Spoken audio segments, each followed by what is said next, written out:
Hello, my name is Kara Jones and I am bringing you the second video in the PresenterMedia Slideclip online video maker tutorial series.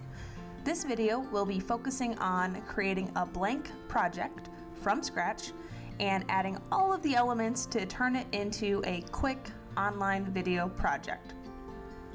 In the background, you can see we have our PresenterMedia website open. Let's go ahead and click on Slideclip Video Maker. This will take us to the landing page for slide clips. And instead of choosing from templates, we're going to go ahead and start with a blank project. You can see we get this little pop-up below it that lets us choose what size parameters we want to use. I will be using a 1x1, which is a common size for Facebook, Instagram, and Pinterest posts. Pinterest also likes 9x16. That's a thing. You can see in the background we have a blank project. Now to some people this may look a little bit intimidating, but I promise you it's not bad. What we're going to do for this first slide is start completely from scratch. So I'm going to go to the right hand side a little over halfway down and select backgrounds. I'm going to select a static background for my project.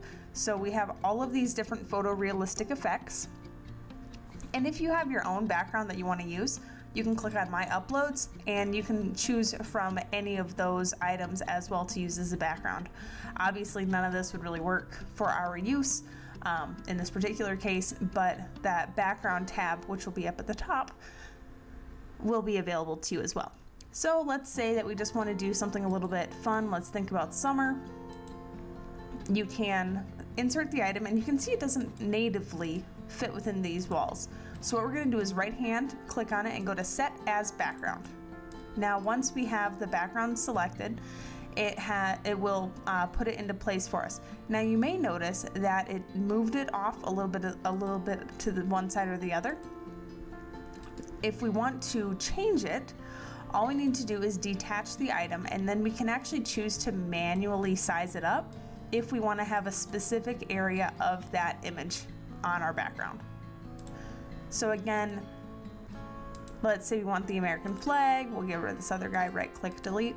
A lot of tools that are on our website are just right clickable, just like they are in PowerPoint.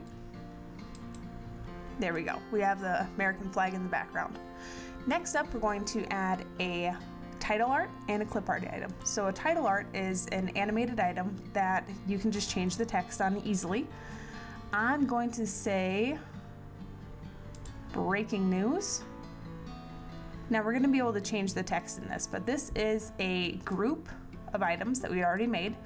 So then you can just resize it to fit in here. Double click, this will open up the group to be able to be edited, and then double click the text down here. Add your title, and I'm going to say the breaking news is going to be Slideclips 1.8 launches. Obviously, there's tons of other breaking news out there right now, but this is what's going to be used for our simple project. This is a group, and you can tell you're in a group when you see group editor down here at the bottom. And we're going to go ahead and close that. Just be careful when you're playing in groups. Anything you do in the group is going to impact the whole group when you open up the project again. So that means any animations that are in here need to stay in this group, and that'll be an advanced tutorial we have later. Next up, we're going to add a clip art item, and let's just find, let's see, patriotic. What do we have that's a patriotic item? Got voting, check marks, got a little button. No, let's not do that. Let's do something else. Let's do news. There's a newspaper with custom text on it, if I'm thinking correctly. Probably should have typed newspaper. There we go, right here. So now this is an item that I can actually click on the edit button on the right hand side here, and I can actually go in and I can edit this entire project. So we can just say PresenterMedia launches slide clips, and then obviously we have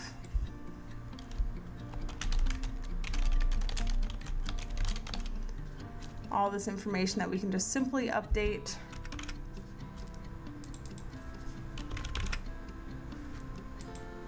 build custom graphic. That's going to go ahead and get started on the right hand side. And once it gets sent to our render server, it's actually going to minimize this little area here, and we can keep working in our project. So let's go ahead and let that ruminate for a little bit.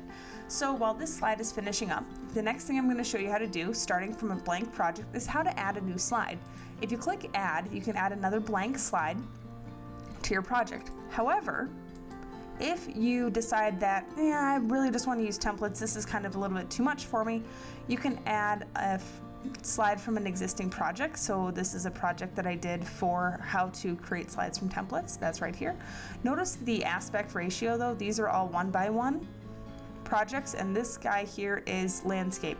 So try to keep your same ratios from project to project, because if you drag one project in from another one, it's going to have a hard time managing all those projects. So then what it'll do is it'll modify the layout to match the new aspect ratio.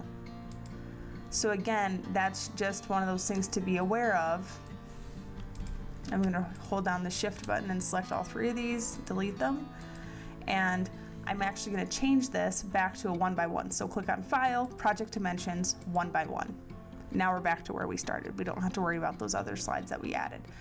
But if you add slides from a project that is the same aspect ratio, again, so in this case it's a 1x1, you can click on that and nothing's going to change for your project. It's just going to keep moving right in.